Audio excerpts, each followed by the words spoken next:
Welcome back, everybody.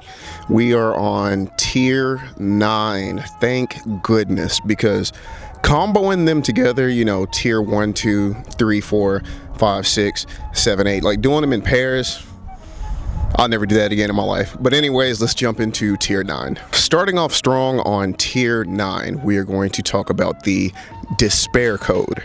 So despair code is a very interesting one, in my opinion. The reason why I say that is because it doesn't really talk about, you know, a simulation or us being in a simulation, but to a degree, it kind of implies it. And that's what makes it interesting, is it moves past the thought of us being in a simulation, and it says, you know, let's think about the mechanics of this potential simulation we could be in. So what the despair code is literally saying is there is some type of code out there that is essentially heavily guarded, very secretive, that can cause literal despair, dread, depression, possibly even death in individuals if you were able to input this code on them. So when it comes to the code itself, that's where it gets even more interesting. It's almost like, you know, the way we kind of view, you know, sleeper agents. So it doesn't necessarily have to be a string of numbers, but it could be.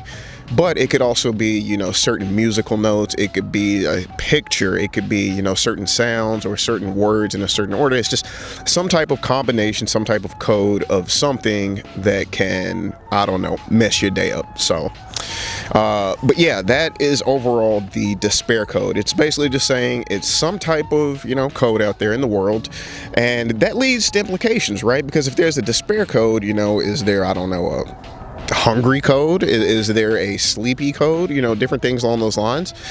And that's where, you know, we kind of take a deeper dive on it. That's what this is all about, right? A deeper dive. So, you know, let's dive into it. So if you're somebody that's already in the aliens and esoteric stuff and weirdo stuff like that, you've probably heard of the Monroe Institute. If not, well, this is going to be a quick introduction. So the Monroe Institute, and by the way, this is not a conspiracy theory. This is real life stuff you can go look up or even pay money to enroll in. But the Monroe Institute, best way I could describe it, it's like the closest thing we have to like Xavier's Gifted and Talented or whatever from X-Men. It's this institute that basically they do all kinds of stuff, you know, different kind of brain educational things that are esoteric in nature, such as like extrasensory. By the way, well, I'm probably going to do a deeper dive on an extrasensory video down the line, but what extrasensory is, it's basically the umbrella term for all of your psychic powers, you know, clairvoyance, remote viewing, telepathy, so forth and so forth. And the reason why we're bringing up Monroe Institute is because they actually have a guide, hopefully somewhere in this. I'm going to put some pictures up here that talks about it, but one of the things that they did point out was literally a code.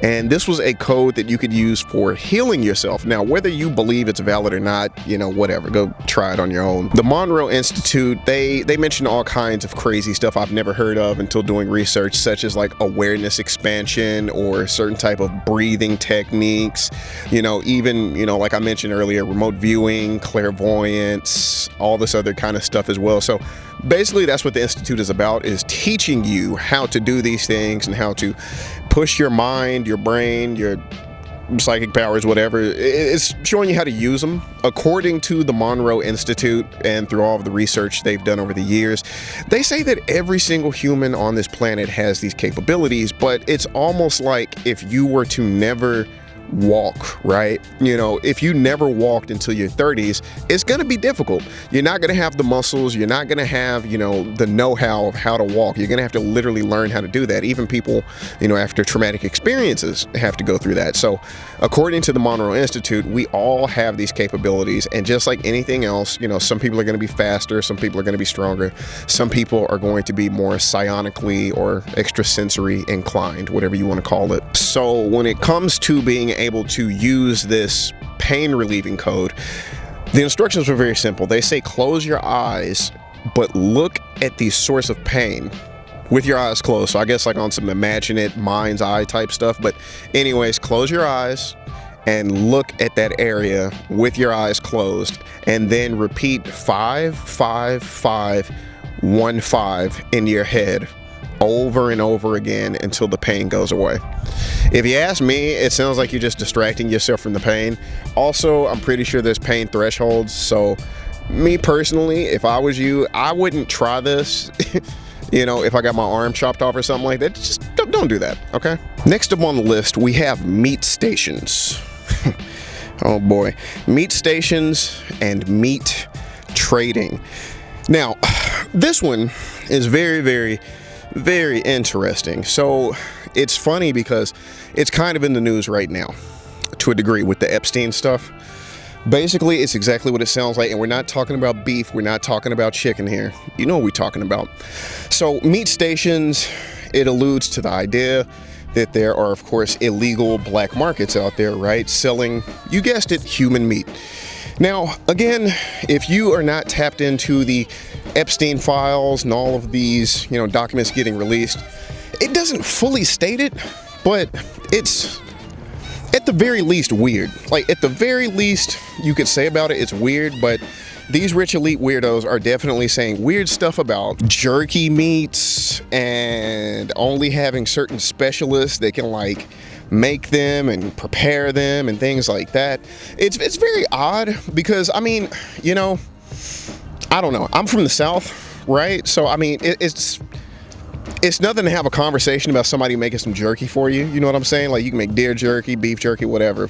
But like, I don't know. It just seems odd when they do it for some reason. I can't explain it. I don't know why there's that, you know, discretion there. But I will say this too. There is also an instance where apparently one of the people talking about this jerky, and this is what kind of connected it for some people, one of the people that was talking about getting jerky for Jeffrey Epstein was a dude who literally owned a restaurant, and I think they said the name of the restaurant was like called Cannibal. So do with that information as you wish. So there's Tony Podesta, right? You know, this guy was caught up in a lot of weird emails with Hillary Clinton back in the day. You can go look into that if you want to. But he has another brother, right? And his brother is not in politics, if I recall. I don't think he's in politics. I think he does his own thing. But one of those things he does on the side is art, right? So he's really big into buying and, you know, purchasing and showcasing and selling art and whatnot. I don't know. I guess he's doing it for donations or tax reasons. I don't know. But anyways, but there is an artist out there that he, you know, rocks with. And I think it was on a previous video I showcased some of her art. But what was very intriguing about some of the art is if you start putting some of the scenes together, it does paint a story. And it's a story literally of what we're kind of seeing unfold within all these Epstein leaks. It has everything. So some of these paintings, they're literally like underage girls, and they're in these like rooms, right? And if you look at the rooms, it's like everything is tiled, almost like you know, a bathroom, right? You know, you have a tiled bathroom.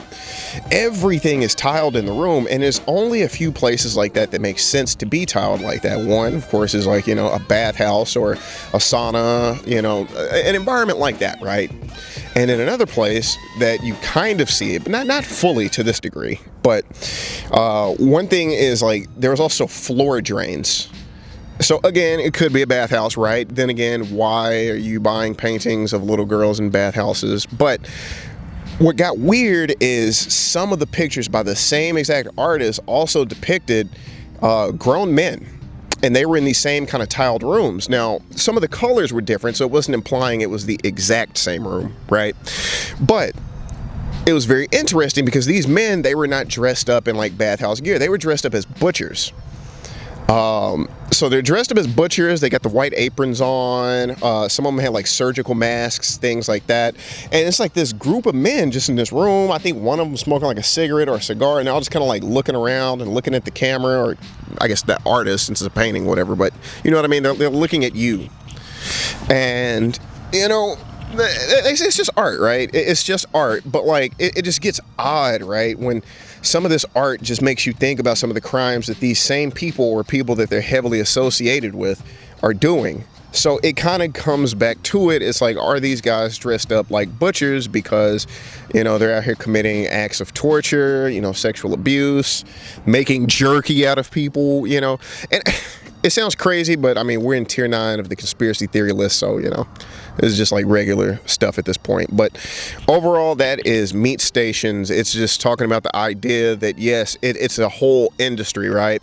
Whole industry dedicated to, you know, going out here and just taking people, mostly kids probably. You know, I'll do that really quickly. So there's a little bit of like a a pipeline to it that I kind of imagined in my head. I think this is how it will work. Just imagine this pipeline, right? You're some weirdo, rich, twisted elite, right? And you get your rocks off in weird ways, and you like to do rituals, and you like to have sex with kids, and you like to eat them, blah, blah, blah, right? Typical billionaire stuff, I guess. So this is the pipeline, right? You go somewhere, there's a foster home or an orphanage, because unfortunately these people don't have a lot of people that actually care for them and look out for them. It's sad and it's very unfortunate. But you go there to a foster home or an orphanage where kids are not going to be missed, and you take some of them and you do things with them, and you pay some of them, because some of these kids did mention they were getting paid. By the way, everything I'm saying right now is literally what happened in the Franklin scandal in the 80s. So nothing I'm saying is like coming off the top of my dome completely. But you take these kids, you go out and you do these things in these mansion parties with them, rituals, kill some of them, because no one's gonna miss them, no one's looking for them. And for the kids that stick around to grow older and get abused more, they stay in that circuit. For the kids that don't, for whatever reason, they end up getting dissected. Their skin, whatever, their muscles, you know, turns into jerky, turns into other things. Literally, there are celebrities out there joking about bathing in baby's blood, and they've done it enough times where I'm like, okay, this joke's not funny anymore. Maybe we should check this motherfucker's history. And then, of course, you got the other parts where there's a whole black market to organs, right? You know, being able to buy hearts and kidneys and livers and whatever else in between. And, you know, they tell you, like, where'd this come from? And they say, hey, don't ask questions. So it's a very dark rabbit hole. And I mean, I've said this before, you know, at this point, when we're talking about the Epstein files and the things that they're hiding, you know, in my personal opinion, I think it's something worse than just sex trafficking, because if people knew that this kind of stuff was happening and like they blew the lid off of it with screenshots and emails and, you know, possibly even pictures or videos, oh my God, that actually might be enough to break the system. That might be enough that will push people to say, yo, I'm not paying taxes to these assholes. But again, that's my 2 cents with the pipeline thing, and that's my 2 cents with the meat stations. Like I said, some of it is in the files, but it's just not 100% confirmed to where I think the general public believes it fully, even though some of it is literally spelled out. Because I did mention that, but there's still the other parts where they're talking about, you know, literally murdering babies, throwing them all off of boats, and it's a lot of madness in there. Oh man, this one. See, this one right here, this is what we're doing this shit for. This is what we're making this conspiracy theory iceberg video for. Oh my God. Robert Golf rumors, in parentheses, the glass camera. Okay, so, you know, as I mentioned earlier, there's this extra sensory stuff, right? This whole umbrella of, you know, psychic abilities, and I did mention one in it earlier. One's called remote viewing. So the best way to describe remote viewing is you essentially see something. Well, first of all, it's two people. It takes two people to do it. Someone has to call out and say, hey, I need you to find XYZ, right? And they'll say, I need you to find this, and I need you to find that. And they will give you like coordinates, or they'll give you times, because that's kind of the cool thing about remote viewing is it's not just through space, but it's also through time. So you're not just finding a location, you're finding a time. So they can tell you, you know, I need you to go back to, I don't know, Dallas Parade when JFK was in it, right? You know, just stuff like that. Well, anyways, so this guy was working apparently for the government, I guess, I'm assuming the CIA, as a remote viewer, and they were getting him to find certain things. And by the way, you know, according to the stories, this remote viewing stuff is legit. They've legitimately used this in the past to find like Russian, I think it was like a Russian ship or a Russian submarine or something, and it was like no information on it, no information. It was almost like an urban legend if it even existed or not, and boom, this remote viewer found it. But anyways, fast forward back to what I was saying. So they were using this remote viewer. His name was Robert Golf, right? And they were having him do these different missions, but they were able to come up with technology at this point in time. So not only could they tell him to remote view, but they could like basically hook something up to him and put it on a TV and record the footage. and they could literally record whatever this guy was seeing with his mind's eye. But according to what they said is whatever technology this was very taxing. Like it damaged the user, basically. It drained you and it hurt you. So only very skilled remote viewers could use it, and you could only use it for a little bit of time. But apparently they were abusing him to a degree, right? They were like making him do it more and more and have longer sessions, and it was literally hurting him. So the story goes that Robert Goff was like literally remote viewing, right? He's remote viewing and he died in the middle of remote viewing. And when he died, for just a brief moment, they saw a glimpse of heaven. So if this theory is true, there is found footage somewhere of heaven.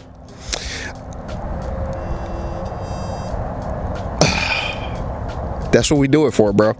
And according to it, right, the Vatican snatched that shit up. The Vatican were like, and apparently the Vatican has that recording of heaven now somewhere in a vault, which I don't know. That kind of pisses me off, because this is one of those moments, you know, the Vatican has all these secret files, and I understand some of it's very old and you don't want people to touch it because they'll, you know, destroy it. I get that. But like, if it's legitimately video footage of heaven and they have it, and this isn't just some BS conspiracy theory, I'm gonna be pissed.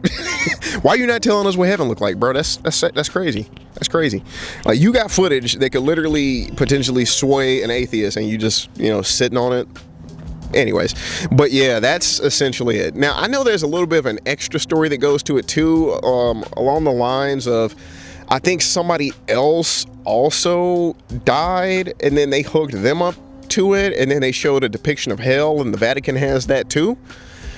But yeah, overall, that is Robert Goff. Probably one of my favorite conspiracy theories on this list, just because it's so preposterous. But yeah, that's that.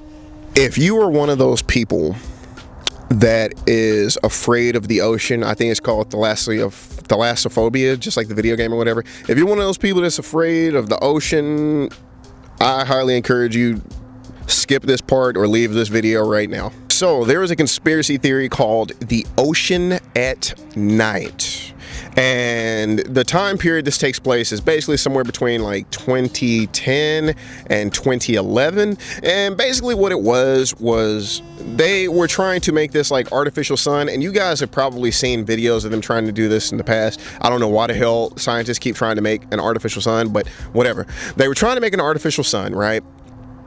And when they were making this artificial sun, they decided to do it basically in the ocean. And they wanted to do it in the ocean because they wanted a way to just cool it off quicker, right? So they were making this artificial sun at nighttime, and then when it was time to cool it off, they put it in the ocean. And that's apparently when hell broke loose. So they put this artificial sun in the ocean, and weird shit started happening like crazy. So they put it in the ocean, and all of a sudden they started seeing weirdo fish jump out the water that nobody has ever seen before. And they were just seeing all these weird types of, you know, aquatic animals that nobody's ever seen. And there's a slight explanation. I'm probably going to jack this up a little bit, but I'm going to try. Basically, you got to think about it like this. Everything on planet Earth, plants, animal kingdom, I don't even know, maybe even the fungi kingdom, but everything has some type of circadian rhythm, right? And circadian rhythm, that means the way we respond to, you know, the sunrise and the sunset, right? You know, that's why we have nocturnal creatures. That's why we have certain creatures that do this in the day and do that at night, blah, blah, blah. Anyways, same principles apply to the ocean. Just because they're in the water does not mean any different. Now, according to this, what they believe happened is, since they did it at night, you got to think about it. It's the ocean, right? And they took the sun, which what they're used to, and they put it in the water. They put the sun in the water. So that's as close as any of them have ever been to the sun. They put it in the water, right? And that just caused these creatures that normally at nighttime would go deep, you know, and then certain creatures rise in the nighttime, right? Nocturnal.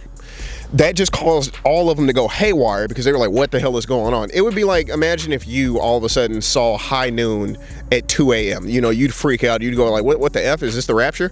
So all these creatures started freaking out in the water, and they said that woke up deep sea creatures that nobody has ever seen before, and they started rising to the top because they were curious, like, what the hell is going on? Now, that's not where it ends. Where it actually goes further is, according to this, over the next basically, 72 hours, shit just started going crazy. And by the way, this was like almost like where Somalia is, like the Horn of Africa. This is way over there where this is taking place. And shit just started going crazy. They said humongous, like, whirlpools were like opening up in the water, and it was just all these treacherous waves. Damn near tsunamis were happening. And they said that, like, they were fighting something trying to come to the surface. I don't know if they killed it or if they just made it go back down, but it almost made it sound like they were trying to fight Kraken or Cthulhu or some shit. A freaky occurrence. Now, what makes this so interesting is there are conflicting reports. So at the same exact time period, and you can go look this up, there was an event that did happen, and it was called, I forgot, I think it's called Operation Gulf of Aden. That's where this took place, the Gulf of Aden. And it was an operation where it took 3 militaries to fight off Somali pirates. So that's the front story, according to the conspiracy theory. The front story is, they were trying to fight off these Somali pirates. I did just a little bit of information. Now, listen, I have no military experience, so maybe I'm speaking out of turn. If you've ever served in the military, you can tell me, if this makes sense. Because again, these are conspiracy theories. It could be bogus, but I thought it was interesting. So I just want to name off everybody that was included, right? So Operation Bay of Aden, right? It was a joint effort. That voice crack. It was a joint effort between the United States Navy, the Royal Navy of Oman, and Republic of Korea Navy to combat against Somali pirates. Now, this is where it gets interesting. What it comprised of, there was 1 destroyer, 1 helicopter, and 30 ROKNSWFs. That's what we brought to the military, us and the other 2 armies, right? I'm gonna show pictures of some of this so you can understand what we brought. Because if you ask me, I don't know. I think it's overkill. That's where I want, anybody to serve in the U.S. military, specifically the Navy, possibly Marines, possibly Army, whatever. But if you served in it, tell me if this is overkill or not, because they used all that, right? And they were fighting 1 chemical tanker that had anywhere between 70 to 20 Somali pirates. So they had like 30 ships, a destroyer, and a helicopter to fight off 20 dudes on a chemical tanker. Again, seems OD to me, but again, you tell me how you feel about it, right? So some people believe that was a cover-up. And what also gets more interesting is even Vladimir Putin himself was mentioning the waves and like the ocean activity before this event even happened. So he was even concerned, saying like, hey, there's some weird shit kind of going on in the waters over there. I think we should figure it out because we don't know what that is. And they were saying these weird, events were going to end up causing, climate and weather catastrophes in the future if we didn't figure out what was going on or try to stop it.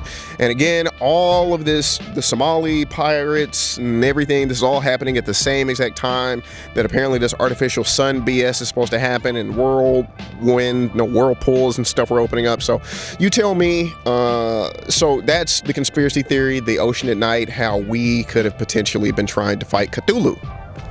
Hook operators is, I like it. And it's basically a conspiracy theory that kind of goes in tangent with a book. And this book is called Operators and Things, right? So Operators and Things was a book created by a person named Barbara O'Brien. Barbara O'Brien, by the way, is a pseudonym. So I don't know if we've ever discovered who this actually was, but we're just gonna go with Barbara O'Brien for right now. She wrote a book titled Operators and Things, and Operators and Things was basically an autobiography, and it was about her over 6-month time span where she developed schizophrenia. And she developed this schizophrenia, and it was causing her to just ride buses, ride Greyhound buses around the country. And these voices would manipulate her and trick her into going to these different destinations and things like this. So that's essentially what the book is about. It's about her, and she claimed that these, you know, these voices, she called them operators, right? She called them operators, and she would go in and she would depict how, you know, she could tell the difference between these voices at some point, because, you know, she could tell the difference between a normal person who would talk to you and, you know, there was some level of kindness and candor to them, while these operators were very, very manipulative. But they were so damn good. I mean, they hooked her for 6 months. But she goes into how she kind of went down to this, you know, path of insanity, and then how ultimately she came out on the other side and she ended up, you know, not being schizophrenic anymore. So, and fun fact, just so y'all know, schizophrenia is something that can develop with you at literally any given age at any given time. Goodwill only over here. But anyway, she ended up having that, right? And where hook operators comes in is it kind of expands past that, and it says, what if there are just people out there that are able to do this? And what if there, I don't know if you want to say two different tiers of humans, but let's just say there's some people are more influential than others, right? And to a degree, yes, you know, just on a charismatic scale. But what it tries to say is, like, what if it's something deeper than charisma, right? And what if some people are just born with the sauce and some people are born sauceless? That's the best way I could put it. So it says that there are these hook operators, and these hook operators go on and they become, you know, presidential candidates, they become influencers, they become musicians, they become actors, athletes, all these people. And it's saying that these people are put into these positions not just because they're talented, but because some of these people are just good at making people listen. They're good at making people follow. They're good at making people do things, buy things, say things. And it just goes down this deep rabbit hole. Not only that, but the other flip side of it is, if that's what these people are good at, then what about the other people? Why are they so susceptible to listen to these people and follow these people? You know, whether you want to feel however you want to feel about Donald Trump, right? You got to understand, there are Republicans and then there's MAGA. And MAGA, that's a whole different group of people. And trust me, I get this information from Republicans. There are Republicans out there that tell me, like, don't lump me in with those MAGA weirdos. I'm being dead serious right now. But you got to think about it. There are people out there that will say, okay, I will vote for Donald Trump. And then there's people out there that have Donald Trump, you know, blankets. And then that just goes to show, like, what type of person he is to, like, hook into these people and literally operate them. That's what he's doing. And that's why it says hook operator, because it's like you're hooking into them. You've hooked them and you're operating these people. You can operate these people to where they can storm the Capitol. You can operate these people to where they can go out and buy, you know, boxers with your face on it. That's crazy. But here we are. So that's what hook operator says, is what if there are basically two tiers of people, right? So you're either a hook operator or you're just a fish waiting to get hooked. And again, the part that I wanted to mention most about it is, like I said, it's something past charisma, right? It says it's almost like a psychic ability, and it could be somebody aware they're doing it or not even aware they're doing it, right?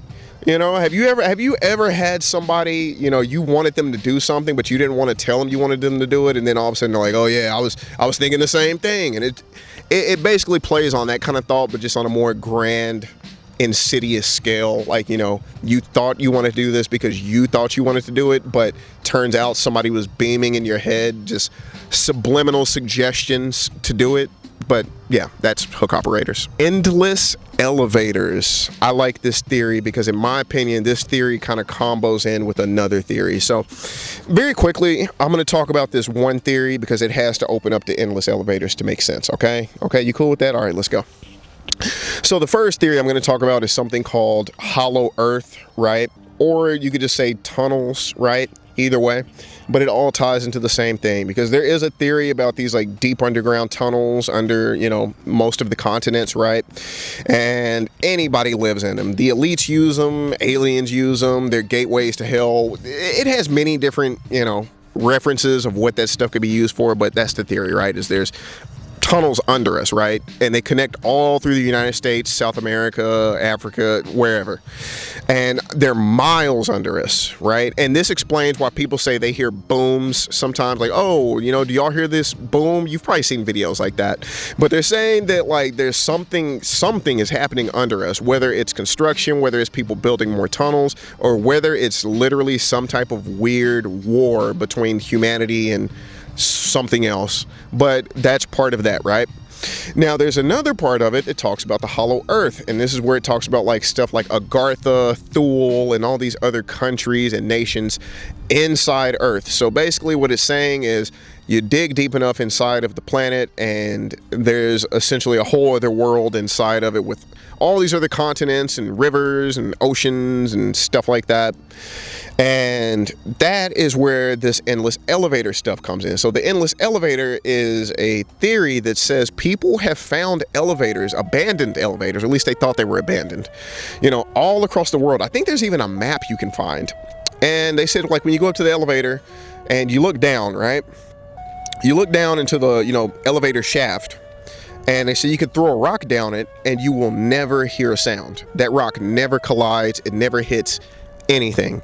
So some people have theorized that these elevators, they could look like, you know, they're not in use, but they could go down to possibly these deep mile down or multiple mile down tunnels, or even to these inner earth countries, right? These whatever countries inside of the earth where there's all types of people living there. I don't know, you take your pick, you know, aliens, Neanderthals, giants, whatever, Nephilim, whatever, whoever lives down there.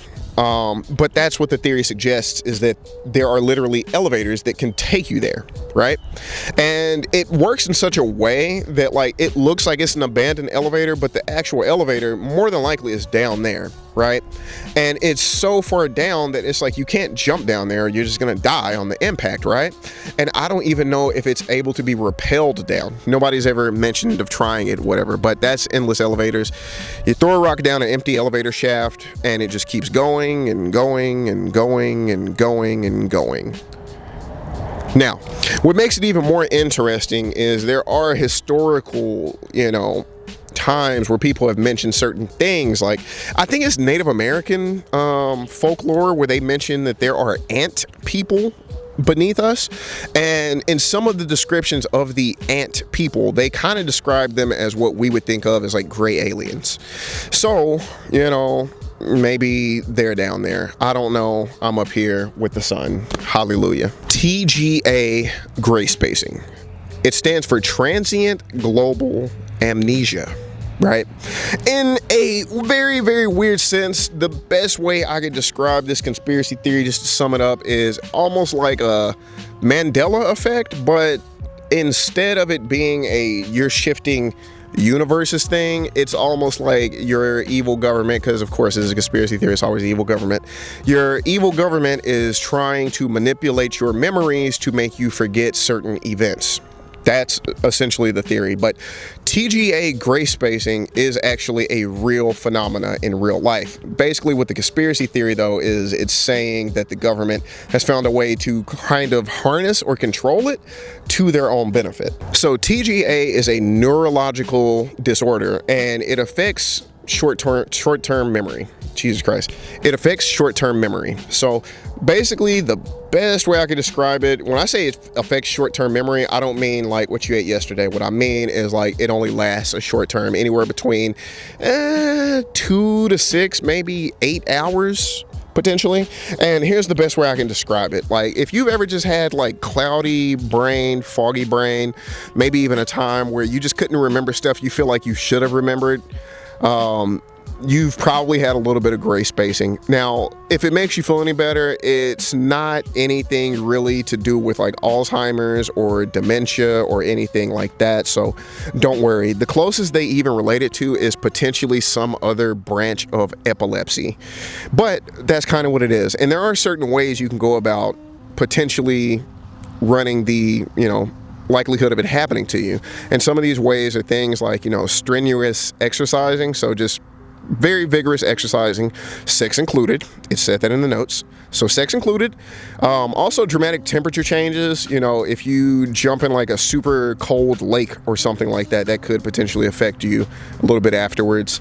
And there was like other conditions, but like those are some of the main ones, just kind of like really blowing yourself out physically, or, you know, possibly, like I said, jumping in cold waters. My personal opinion, I don't even think it's a disorder. I think it's your brain kind of going through a traumatic shock, and it just emergency kind of dumps, I'm not even gonna say dumps memories, but it just kind of like, you know, partitions for a second. So it gets like, oh snap, you know, what's happening? What's going on with the body? We got to use our brain power to figure out how to get us out of the situation. Oh, you were just working out too hard, or you were just like smashing too hard. My bad. I'll bring those memories back. That's my thought. But like I said, when it comes to the conspiracy theory itself, it's trying to say that the government itself has harnessed the ability to kind of weaponize this disorder to the public. And it does in a way of trying to make us forget certain type of things that have happened, either on a national or maybe even a global event, whether it's a disaster or something significant in the news, and it warps our perception to where it kind of bends us around that memory and we forget it over time and over generations. So that's T.G.A. Grayspacing, is the government is weaponizing your memory loss. Nano and Giga UFOs. So this one's nice. I like it. Basically what it's saying is, you know, everybody thinks of UFOs in a very, you know, certain fashion, right? A very certain form factor, I guess you would say, right? Most of the time it's going to be the flying saucer. In recent years, they are showing more and more different shapes, right? They're showing cubes, cylinders, I mean, all kinds of wacky stuff, right? Rubik's Cube, whatever, bro. And they're showing all that stuff. But the theory suggests, like, you know, why do we think that that's the limit, right? You know, it almost takes us back to, you know, just going hundreds of years back in the past, where we knew about illnesses, but we didn't know about illnesses, right? We knew about illnesses, but we didn't know really about viruses or bacteria because we didn't have microscopes to look at it. So they said it was spirits or demons or some type of stuff, right? And this is kind of what this goes to is, you know, we're going through the same thing again, where we're assuming that if we can't see it, it's not a thing, right? And it says, you know, how do we know that UFOs can't be as tiny as, you know, a speck of dust, or even smaller, and, you know, something that's so small you can only see on a microscopic scale? How do we know that's not true? And we don't know what alien life looks like. And that's one of the biggest things I think that probably sets us up for a mental block of ever discovering aliens, is we keep looking for ourselves out there, but we don't know exactly what aliens are. I mean, aliens could be microscopic level, or something could be alien to us this entire time and we just never knew it because we saw it as something every day, right? And one of those things they even mentioned is like a Giga UFO is like clouds, which again, I don't know. I remember grade school and I remember what the hell clouds are and what they're made of, so I don't really buy that. But they think, what if it is something like a cloud? If you've ever seen the movie Nope, they kind of played on this a little bit in Nope. And also another conspiracy theory kind of like that is like, there's one talking about what if UFOs themselves are sentient? So that's kind of the movie Nope. But yeah, that's essentially what it is it's saying like, what if the sky itself is a UFO? And this one was kind of interesting to me. So it said, what if the sky is a UFO? What if stars in the sky are UFOs? Because sometimes people say they thought they saw a star and then all of a sudden it was just there and it just like zipped off. So they're saying, what if some of these things that you think are stars or even shooting stars are actually UFOs? And what if the sky is a UFO? And the sky one was interesting because they said, what if the sky is almost kind of like, best way I could describe it is it's almost like a filter that aliens put into place, and what we think is the sky isn't the actual true sky, and it's just a filter to where when you look up at the sky, you just see normal sky, right? You see blue if it's daytime, you see black if it's nighttime, you occasionally see some stars, you occasionally see some clouds, right? But what if that's the design of it and it's actually a filter, and it's filtering most of the time where you cannot see the heavy UFO traffic above you? Occasionally there's a glitch or there's a fault where a UFO slips through and you see it, but for the most part, what if it's like a smart filter where it filters out certain things to where our eyes can't detect it? And it goes even deeper to say, like, you know, if you've ever seen like a baby or a dog or a cat or some kind of animal where they just kind of like out of nowhere just like, and they're just like looking at this corner, you know what I mean? And there's nothing in the corner, and they're like, what if that's part of it? Like our entire atmosphere is this kind of weird thing, shifting things to where we can't see it. All right, I'm gonna try not to butcher this name, but this is the next one. I believe it's Eilean. It's either Eilean or Eilean Mor Island. This one is, this is one of them ones. Okay, so there were 3 light keepers, right? This takes place on an island. And there's a lighthouse on the island, and it's about these workers, these light keepers there, right? I'm just gonna name them. So there's James Ducat, and he was the principal light keeper. There is Thomas Marshall, assistant light keeper, and there's Donald MacArthur, occasional keeper. And this guy, he was actually kind of filling in for someone named William Rose, who was actually on sick leave. So on December 15th, 1900, a steamer passed by, and they noticed that the lighthouse was empty and the light was off. So they're like, huh, that's strange. Like, why is the lighthouse like out of commission? No one, gave us notice about this. What's going on? But this person, they didn't think anything of it fully, so they didn't like really say that much. They didn't try to go investigate. They just kind of kept going, and they ended up reporting it when they went to land, I believe. And whenever somebody else came back by in another ship, I think it's called the Hephaestus, something like that. And the captain, I believe, he ended up boarding it, and he looked at the island. He was like, all right, let's figure out what's cracking on up in there. So whenever they went there, they were like, okay, what the hell happened here? And nobody was there. Again, it's an island, right? So there wasn't like a town they could duck off into. So they went to this island and nobody was there. And last time they checked, there was supposed to be people there. And they looked around in it. They noticed a few things that were kind of off. Like, some of it was a little beaten up a little bit, the lighthouse, but like nothing crazy, just like a little disheveled, right? But as far as like everything else, that's what made it weird. Everything else was like spot on. And when I say a little disheveled, I mean like maybe a rail was damaged, or maybe like a certain brick was kind of like, it looked like it had been damaged or like knocked out of place or something. So that's what I mean. But like everything else was like neat and tidy. The kitchen looked good. Everything inside was like nice. Everything was nice, well kept. They did notice that there were 2 pairs of outfits that were missing, and these outfits were more like, you've left the tower and you're kind of walking around. So they noticed that those were missing, but nobody else was there. Now, what makes this more odd is, again, everything was in neat and tidy order. It didn't look like there was any signs of struggles. It didn't look like any kind of violence or anything bad had really happened. It was just abandoned. Very weird. And what they ended up finding was logs from there. So like maybe 2 days beforehand, they mentioned that there was a huge storm that came over the island, and it was bad. According to the logs, like this storm was so bad that like the 3 light keepers started praying, and they were praying that the storm would pass over them. Like that's how bad it was. And the last entry, because I want to read this because this is crazy. The last entry in it: storm ended, sea calm, God is over all. Now, what made this even more interesting is that last entry was on like the 15th. So the day that they went missing is when that entry was in there. And now, according to it, think about it, that entry, the storm is gone. But according to them, that's the day they went missing. They went missing somehow after the storm. And the storm lasted for like 1 or 2 days, like maybe even 3. And here's where it gets freakier. Whenever they checked the weather reports for that area, there was no signs of a storm. So they're like, okay, some kind of crazy storm happened on this island so bad that these guys prayed about it, and now they're missing with no signs of a struggle, no signs of anything else. Literally, it was almost like they just disappeared off the face of the earth. According to the documents, there was nothing that happened that reported of a storm. Matter of fact, they said the storm didn't even come until like a few days later in the future. The storm came like December 17th or 18th, like a few days, afterwards. So that's like a freaky mystery. A lot of people have tried to put together what could have happened, and people keep coming back to the only explanation they can think of, which they think these guys got abducted by aliens. But even then, that doesn't explain the storm. Why were they in the middle of a raging storm? They don't know. Nobody knows.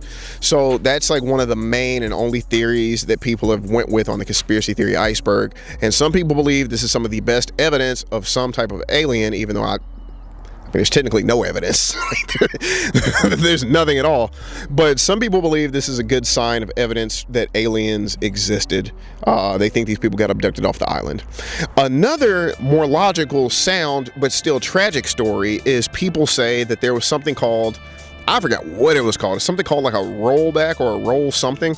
But basically what they said is kind of like a riptide. If you know what a riptide is, that's when out of the blue, literally, no warning at all, a gigantic wave can just kind of come up, grab you, and yank you into the waters. And people think that that's probably the most likely thing that happened to them.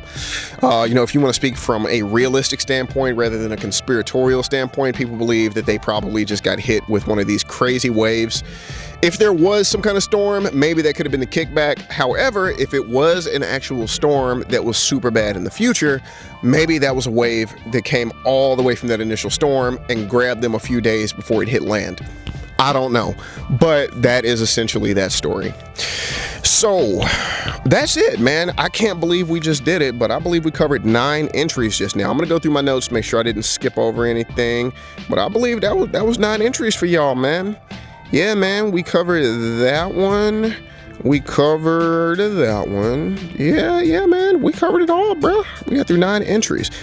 I tried not to yap as much. I wanted to get right to it for y'all. It's a deep dive, but I don't want to, you know, mindlessly yap you through some of the entries, right? This is where the yapping comes in now. So, guys, we're on tier 9, right? That means we have only tier 10 left to go. Wowzers, we're almost at the end of this thing, baby. So yeah, after that, like I said, we do these in seasonal formats, so there's going to be a little break on the channel, right? Give you guys a break to go find some other things, do some cool stuff. But I already got the season 3 topics. You know, just kind of give you guys a hint if I can remember, because my board's at home. But we're going to be talking about certain things like we're going to talk about the year 2027.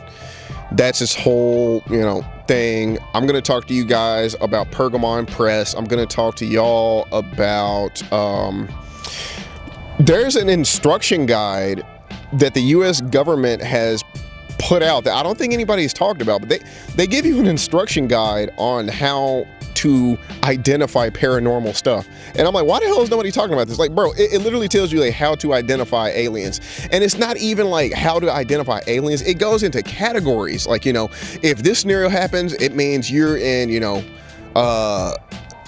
what's it called? You're in CE1. If this happens, you're in CE2. If you're in this, you're in CE3. And CE stands for close encounter. You know, if you've ever heard it, close encounters of the 3rd kind, 4th kind. But it gives that, but it also talks about other stuff like if you're an ND, like near-death experience. And when you get in certain levels of near-death experience, apparently supernatural shit happens to you. It's a crazy document. It's a crazy document, so we're going to cover that. Trying to think what else is on it. I don't know. But yeah, so that's going to happen. But like I said, it's going to be a break in between. While I'm not doing that, I'm probably about to start streaming. My only thing is I don't know if I'm going to stream on this channel or if I'm going to make another YouTube, because I don't want to muddy the waters for y'all too much. You know what I'm saying? So I might do that. If you're interested, I may comment it or put some links and you can go find that. I'm going to try to play different games. Some vintage retro games I think are cool. I'm gonna try to play some new stuff as well. Just whatever I'm feeling, you know. If you got any suggestions on games, let me know. If it's too scary, no. But yeah, other than that, I hope y'all had a good day. The sun's going down. I timed it just right. The sun's just about to go over those trees. I don't think y'all can see the shadows yet, but they're slowly creeping over the camera right now. But yeah, man, I hope y'all have a fantastic day. And yeah, man, I'll see y'all on tier 10, baby. Yeah. Oh, one more thing. Almost forgot. Here is a quick screenshot. You know, I say I want to do it on every video. So here's a quick screenshot of everything that was on tier 9. If there's anything else on there interesting, I can try to do that. Just comment it, you know? Y'all be commenting and shit. I be wanting to see what y'all say, bro. Yeah, y'all don't like me like that. That's cool. But comment if you see anything on this list that you want to see me cover. And, you know, I'll try to make a one-off video about that. Maybe a YouTube short, some shit, I don't know, blah, blah, blah. Also, I'm on TikTok. My videos do terrible here, but they're doing decent on TikTok, man, like consistently. I don't think I've had a video under triple digits over there. I'm not gonna lie, bro, TikTok is like really showing up on y'all. Like they showing that they realer, and I thought y'all was real, but you know, TikTok's showing y'all up, man. I don't know what to say.